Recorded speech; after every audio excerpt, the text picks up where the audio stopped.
Assalamualaikum warahmatullahi wabarakatuh. Alhamdulillah bersyukur kepada Allah Ta'ala, kerana kita bertemu capai untuk video ni lah. Kerana dengan lepas kurnianya dapat berikan kita satu, bagi saya untuk berikan satu kesian ilmu hari ini, dan juga selawat pada salam junjungan Rasulullah kita Rasulullah SAW. Moga-moga kita diberi syafaat pada beliau di akhirat kelak. Hari ini merupakan hari ke-14 Ramadan. Ini bulan Ramadan, jadi kita sudah sampai ke pertengahan Ramadan.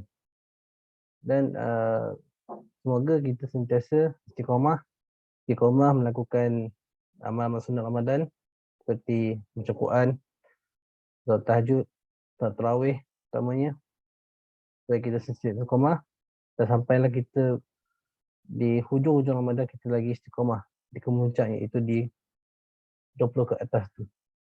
Okey. Semoga amal apa yang kita buat, amal sunat Ramadan tu diterima oleh Allah Taala sejampi solat fardu. Sampai amal fardu, iaitu solat fardu dan puasa Ramadan. Okey. Hari ini saya menceritakan satu tajuk yang rasanya satu tajuk yang memang penting juga untuk kita. Okey. Penting untuk semua juga. Walaupun tajuk ni selalu orang cakap jarang bagi tajuk lah, tapi tajuk ni selalu orang bagi juga. Iaitu tajuk anak yang soleh. Tajuk anak yang soleh. Saudara-saudara sekalian, sejak akhir ini kita tengok ramai manusia sudah menjadi seperti binatang, seperti buas, mengalahkan singa, mengalahkan harimau, mengalahkan anjing, mengalahkan serigala. Sudah menjadi buas. Walaupun orang itu ada ilmu pengetahuan banyak. Seorang saintis, seorang jurutera, seorang doktor, seorang arkitek. Tapi dia menjadi manusia jahat. Atas kerana kurangnya didikan daripada ibu bapa. Apabila lahirnya seorang anak yang Allah anugerahkan kepada seorang ibu bapa itu, wajib untuk ibu bapa itu mendidik anak menjadi anak yang soleh. Ini memang tugas besar ibu bapa adalah menjadikan anak itu adalah anak yang soleh. Sebab itulah manusia sekarang makin rosak kerana tidak mengutamakan anak yang soleh. Terlalu mengejar kurniaan. Terlalu fikir anak jadi pandai itu, pandai ini. Terlalu fikir anak jadi pensyarah. Terlalu fikirkan anak menjadi jurutera. Terlalu fikirkan anak jadi itu ini. Namun lupa yang anak ni soleh. Ini yang kita nak jelaskan, walaupun rasa mungkin panjang sikit lah. Tapi saya cuba bagi ringkas-ringkaskan lah, mana boleh. Anak yang soleh ni adalah satu harta yang bernilai. Bernilai daripada segala-gala apa yang diharapkan oleh bapa yang tadi lah. Jurutera, saintis pandai semuanya. Kerana harta yang soleh ni, doa mereka ni penyelamat kepada ibu bapa mereka. Doa mereka ini makbulkan. Sebab itulah kalau anak soleh ni dah macam anak yang orang soleh ni dah macam orang bertakwa lah, muttaqin. Bila kata muttaqin ni tak lain tak bukan Allah bela mereka. Jadi kalau kata Allah bela orang bertakwa ni, sampai keluarga dia pun Allah bela. Apa menjadikan doa anak soleh ni, bila satu masa nanti ibu bapa ini tidak ada, ataupun dia meninggal awal sebelum anak ni lah, masa anak masih hidup lagi, ibu bapa masa tu di alam barzah sana dia mengharapkan doa yang soleh. Ini diceritakan oleh hadis Nabi SAW. Setelah meninggalnya seorang anak Adam itu manusia macam kita lah. Yang pertama adalah yang terputuslah amalan dia. Terputus amalan dia, maksudnya dia punya solat dia punya puasa dia semua dah habis lah. Dan dia kecuali dengan 3 perkara. Satu, ilmu yang manfaat. Siapa yang bagi satu ilmu, ilmu tu meneruskan generasi pada generasi yang lama, 1000 tahun ke sekalipun, tetap berjalan pahala. Jadi kalau kita katakan waktu ulama dulu tu kira banyak lah. Ulama Syafi'i tu banyak lah. Kan? Dah 10 tahun, dah setahun dah punya pelajaran dia. Kalau orang-orang ya, ilmuwan Islam lah. Yang kedua, sedekah berjariah. Selagi mana orang wakafkan, contoh wakafkan masjid atau wakafkan anak rumah yatim, selama mana tanah tu, pendirian bangunan tu dipakai lagi tu pahala dia berterusan walaupun waktu sudah mati. Dan juga doa anak soleh. Ini yang penting juga. Jadi buat apa di waktu tu dia mencari doa anak soleh. Mana doa anak soleh aku? Mana doa anak soleh aku walaupun anak soleh anak aku ni jutera. Walaupun anak aku ni engineer ke, saintis ke, doa soleh kena ada juga ni. Jadi doa anak soleh ni penting. Sebab itulah dirikan agama ni penting. Ya, dirikan agama ni penting. Sebab mula-mula agama ni adalah untuk perkenalkan kita dengan Allah SWT, dengan Rasulnya, mendapatkan iman dan Islam. Jadi, terus kita tengok kalau seorang ayah, dia dapat baby tu, dia mesti akan azan ke anak. Azan tu pun dah tengok dah. Memang dia perkenalkan Islam ni, perkenalkan iman, perkenalkan Allah dan Rasulnya dan memberikan lah macam memberikan pengenalan. Maksudnya dapatlah iman dan Islam pada anak tu. Dia kata Allah tu, yang pertama apa? Allah Akbar kan? Allah Maha Besar. Jadi budak tu dah dengar Allah tu besar. Yang kedua, ketiga tu adalah kalau lima hazan, iaitu lima syahadat. Jadi dia kenal lah Allah dan Rasulnya. Yang keempat adalah solat. Dia tahu solat, dia baru tahu solat. Dia tak tahu, dia tak pelajari lah, tapi dia tahu solat. Yang falah ada kan? Semua tu. Jadi itu tanggungjawab. Tanggungjawab bapa untuk menjadikan seorang anak tu anak yang soleh. Sebab anak soleh ni macam ni, dia arti menilai. Di antara ciri-ciri anak yang soleh ni, dia pasti kenakan jasa bapa dia. Jadi bila kata sama bapa ni, ada nak kupas sikit lah. Okay. Jasa pengorbanan bapa ni, kita cakap ibu dulu lah. Ibu ni sewaktu dia mengandungkan kita, bayangkanlah 9 bulan dalam badan kita. Berjalan sana ke sini. Rasa kita pula bukan makin kecil, makin besar. Dia terpaksa makan, dan makanan dia makan tu terpaksa selalu pada anak tu. Bayangkanlah. Kita keruni belakang tu pun berat dah 1 jam dah pegang. Ini mak pegang, mak mengandung kita 9 bulan. Yalah. Jadi kalau kita nak mak kita buat mengandung kita 9 bulan tu, benda tu memang tak boleh, budi tu tak boleh nak balas lah sebenarnya. Mak tak harapkan pun. Tapi mak, kalau mak ni dia akan sayangkan anak juga. Sebab dia nak mengandung anak 9 bulan, dia semacam dia apa, dipegang dia pengandungan tu macam satu benda yang besar. Lepas tu ayah pula waktu tu masa bini mengandung, memanglah dia payah-payah sikit lah. Dia pasti fikir, alah bini aku kena tidur macam ni, bini aku kena baring macam ni. Anak aku macam mana nanti aku. Especially kalau siapa dapat baru first time dapat anak. Mesti dia macam, alamak risau pula aku, macam mana jaga-jaga ni kan. Lepas tu lah bila time bersalin nanti, yang paling gelabah bapak lah. Sampai hilang, sampai berjalan, tak duduk diam. Macam kaku semacam. Sebab dia takut. Sebab bila masa bersalin, ibu ni dia macam lawan maut tau. Kalau mati lah ibu tu macam syahid. Dia perang dengan maut dia. Boleh jadi maut. Kau bayangkan ibu tu yang dia kata push tu kan. Doktor cakap, sebenarnya satu benda susah. Satu benda yang berat. Ibu nak melepaskan benda tu, keluarkan anak tu daripada benda tu. Bila dah keluar anak tu, dengan tangisan tu, dia bersyukur, alhamdulillah. Satu benda yang besar yang mereka telah lakukan tu, satu benda yang besar Allah anugerahkan. Tangisan tu, kita yang nangis uik-uik kan. Ini dia suka sebenarnya. Itu belum lagi masa menjaga pula, masa kita baby sekalipun.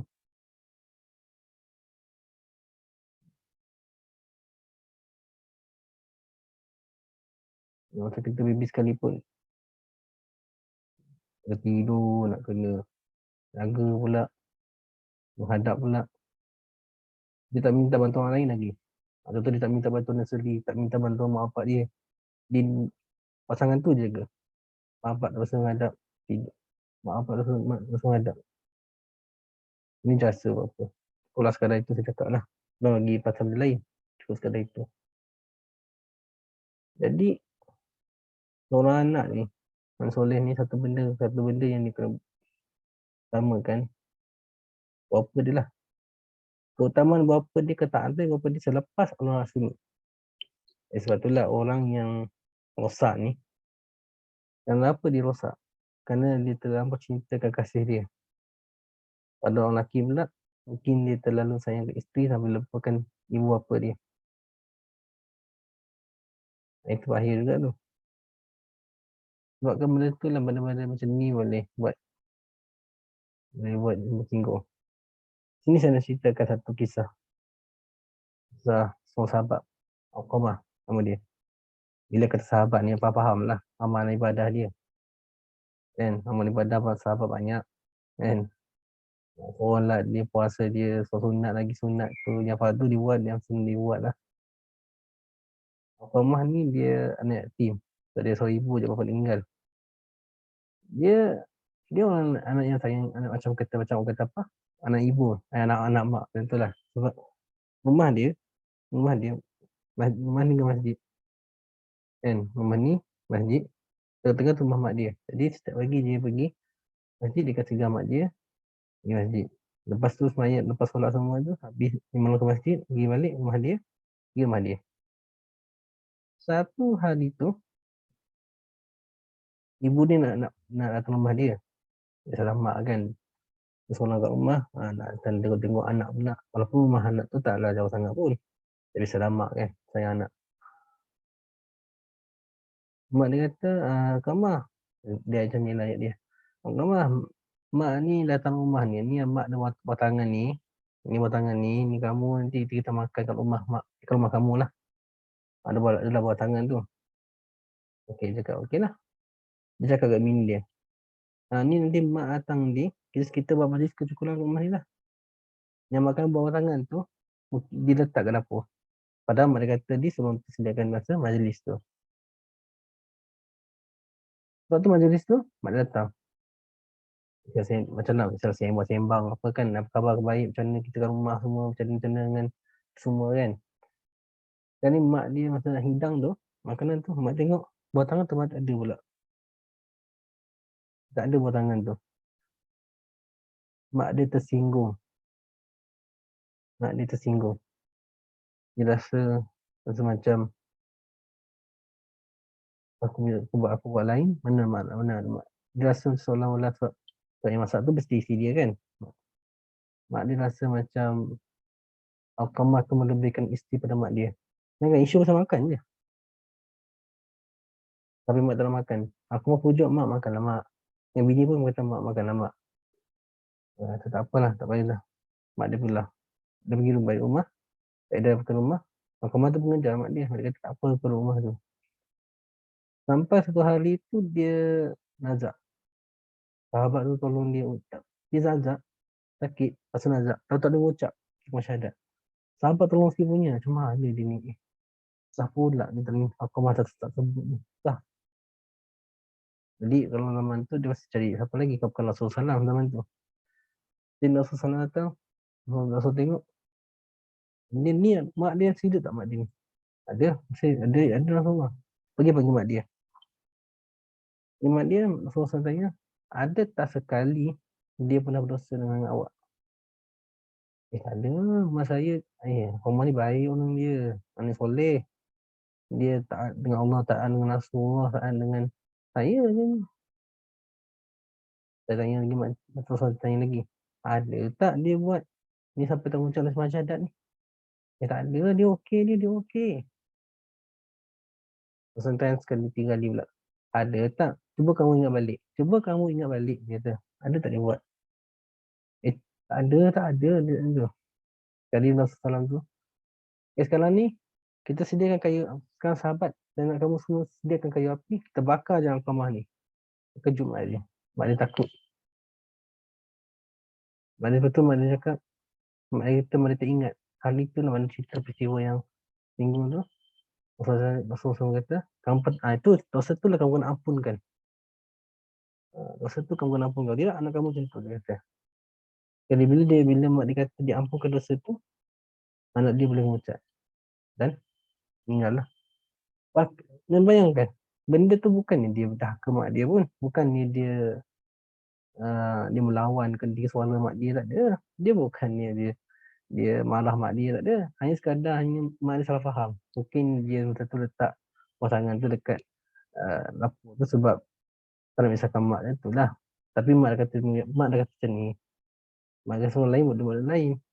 Bayangkan, benda yang kecil macam tu pun, isu yang kecil je. Tapi boleh buat macam tu. Betul macam syahadat. Betapalah tengok kita selama ni kita buat kita mak kita macam mana. Lepas tu satu saya buat tajuk ni penting. Bukan saja untuk anak-anak kecil-kecil, semua sekali. Yang tanpa tentu video ni, cuba ingat apa yang pernah kita buat pada mak kita. Kalau tidak, kita ada masa kadang kita mak bapak suruh kita basuh pinggan lah. Kadang kita macam apa asal mak suruh kita. Sebenarnya benda yang kita rasa macam iri hati, ada bibit-bibit dahaka pada mak lagi. Tak buat hati lah. Padahal kita jangan sekali buat mak kita. Jangan sekali kita buat macam mak kita macam tu. Saya pernah sekali ada satu kisah kita cerita masih pada saudara ni. Ini kisah benar. Di zaman sekarang lah. Ini kisah daripada seorang peguam yang dia dapat dia kena satu orang, orang ni dia dah haka dah mak dia. Dia orang gila. Dia ni yang gila ni nama dia siapa dah, lepas dalam tersebut sebab tak nak maik kawan tu. Dia peguam ni dia bantu orang ni lah. Dia cuba masa tu mak dia nazak lagi. Peguam ni tengah cerita, dia tahu cerita ni dia ni yang dah haka lah. Jadi kita nak selesaikan, dia kata kita kena cari mak kamu lah. Dia nak bawa Ubin semua, bawa kawan semua pergi orang tu. Orang tu orang gila. Padahal orang tu gila, kejahatan ni banyak lah juga. Dia orang miskin, tapi bila bini orang kaya, tu dapat salahnya bila bini orang kaya, dia lupa, dia tahu cakap lah mak buat dia meninggal. Padahal mak masih hidup lagi, majlis kahwin dia tu. Dia jahat anak dia tu. Jadi orang tu bawa dia pergi jumpa mak dia satu tengah nazak. Sempatlah jumpa. Tapi dia tak sempat, mak dia sempat ampunkan dia masa tu. Orang tu dia kat luar lah peguam tu kan. Sekali ada benda tak kena masa tu juga kan, macam cerita dalam kubur tu. Ni cerita benar, kisah benar ni. Ke orang tu jadi, saya tak nak sebut lah sebab tak nak macam tersedap cerita benda yang macam ni kan depan orang kan, aib orang. Ada benda yang tak buruk berlaku lah waktu tu. Jadi program ni ada masa tu juga, program ni ada masa kejadian tu. Jadi dia macam rasa macam tahap macam kita macam terkejut lah, kita macam trauma aja dengar macam benda macam ni mati kita kan, macam tengok cerita kubur kan. Kita macam mati kita berlaku. Jadi dia seorang imam lah. Dia kata imam kata saya tak sangka benda ni mata-mata berlaku depan saya, dia kata. Imam tanya. Imam tanya lah. Itulah alasan dah ke. Saya nak tanya awak. Imam tanya. Kamu ada sama mak tak? Ada. Mak masih hidup. Saya cakap awak kalau ada benda singgung mak awak, aku nak ampunkan mak awak. Tadi dia terpegang teringat. Rupanya dia pun ada mak singgung. Sebab selama dia pergi siasat orang tu tadi, yang orang yang dahaka tu, rupanya masa mak dia call dia tak jawab. Dia kata nantilah call. Bila bini cakap kata mak call mana? Tak apa biarlah nanti mak. Itu dia. Baru dia cari mak dia pergi minta ampun kat mak dia. Rupa-rupanya Allah nak bagi dia jumpa dengan orang dahaka ni untuk diri dia atau mak dia juga. Satu lah pengajaran untuk kita juga, kita ketahuan, kita tengok orang lain je. Ada berlaku, ada cerita tu ada tiga lah. Dia orang melakukan balik watak tu. Dan saya rasa cerita tu memang selayaknya tengok oleh kita lah. Bagus orang tu buat cerita. Dan benda tu berlaku di mata dia. Di sana dahaka tu, dia rasa dia pun nampak mak dia juga. Dan kisah tu dia ekspresikan untuk anak-anak dia. Alhamdulillah. Dia sedar dan taubat.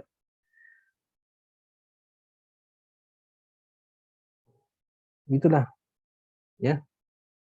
Cici yang soleh ni, pertama dia kena utamakan bakti pada mak dia. Tak kisahlah mak dia macam mana pun. Dan juga pentingnya adalah serta mendoakan ibu bapa dia. Doakanlah kejayaan ibu bapa dia. Kalau bapa dia meninggal, doakanlah setiap hari. Hampir setiap hari lah. Doakanlah agar Allah ampunkan dosa. Dan Allah merahmati bapa kita. Sayangilah bapa kita. Ini saya cerita lagi, satu kisah lagi. Ini daripada saya cerita. Saya senang kita ikut jalan lah. Kisah Nabi Musa AS dengan seorang anak soleh yang menjaga khinzir. Khinzir ni tahulah kan apa kan. Suatu hari, Nabi Musa AS tanya kepada Allah. Ya Allah, siapa akan jadi jiran aku kat syurga nanti? Jadi Allah pun jawab, ya Allah pun beritahu alamat rumah orang tu. Yang bakal jiran dia tu. Dekat Bukit Sinar dia kata. Dia pergilah. Dia pergi ke rumah tok-tok. Assalamualaikum macam tu lah dia kata.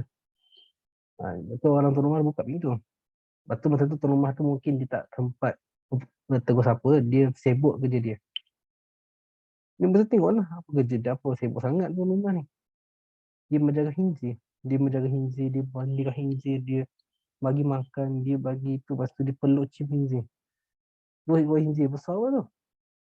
Satu jantan, satu betina.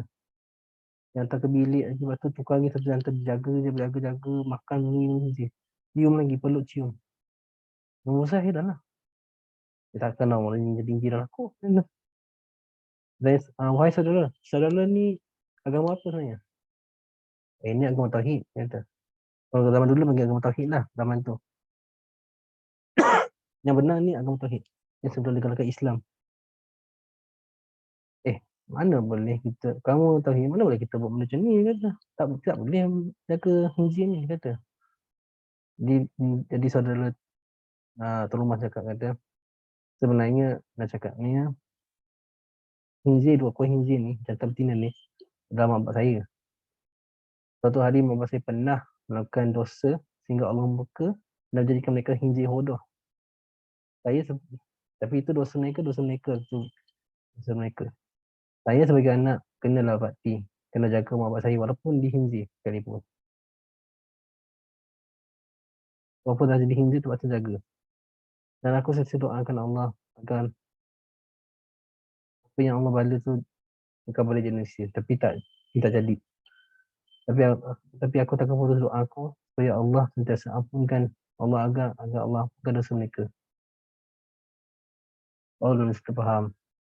Apa itu mampak dia, kan? Jadi yang Musa tu balik. Balik tu Allah cakap dengan Musa, wahai Musa, orang itulah yang jadi jiran kamu nanti. Atas kerana bakti dia, pada bapa dia kita naikkan makam dia. Makam ni maksudnya taraf lah. Maksudnya bila akhirat nanti adalah makam-makam. Macam makam Nabi, makam orang soleh semua kan. Jadi dia dedikat orang soleh. Berbakti daripada bapa dia. Walaupun anak bapa dia hijri. Lepas tu, apa lagi? Lepas tu, bapa dia berdosa. Dah tempatkan dekat neraka tu. Dah Allah pindahkan di syurga. Sebab Allah penggan dosa mereka. Sebab tu anak dia orang soleh. Sebab tu doa orang soleh ni besar. Sebab tu lah ibu bapa yang mengabaikan memberikan agama kepada anak masalah. Bila dia salah menikah agama, anak tu jadi buas. Jadi rahaka. Nyusahkan bapak pula masa tua. Sia pula. Kecewa bapak tu. Lagi-lagi kecewa kat di akhirat. Dia apa di akhirat di Al-Barzah nanti. Tadi doakan. Jadi benda-benda ni saya harap kajian untuk kita lah. Kita sentiasa utama sentiasa sayangkan ibu kita, bakti daripada ibu kita. Dan kita sentiasa mendoakanlah. Kita mendoakan ibu bapa kita. Dan doakanlah agar Allah ampunkan dosa kita. Dan kalau kita sebut dalam doa, saya akan sebutkan itu bismillahirrahmanirrahim. Waghfirli wa liwalidayya warhamhuma kama rabbana shaghira. Ya Allah, Tuhan kami, ampunkan dosa kami, dosa kedua bapa kami. Dan sayangilah mereka sebagaimana mereka mengasihi aku sejak kecil lagi. Amalkanlah doa ni. Dan saya sekadar itulah yang saya dapat kongsikan dengan saudara-saudara sekalian. Moga-moga apa tajuk yang saya bagi ni faham pada semua orang. Okey, bukan saja pada anak kecil, tapi semua anak kecil ke, dewasa ke, orang tua ke, supaya kita kenang bapa kita. Assalamualaikum. Apa yang baik tu semua daripada Allah, dan apa yang buruk tu, apa yang kelemahan datang daripada kelemahan saya. Assalamualaikum warahmatullahi wabarakatuh.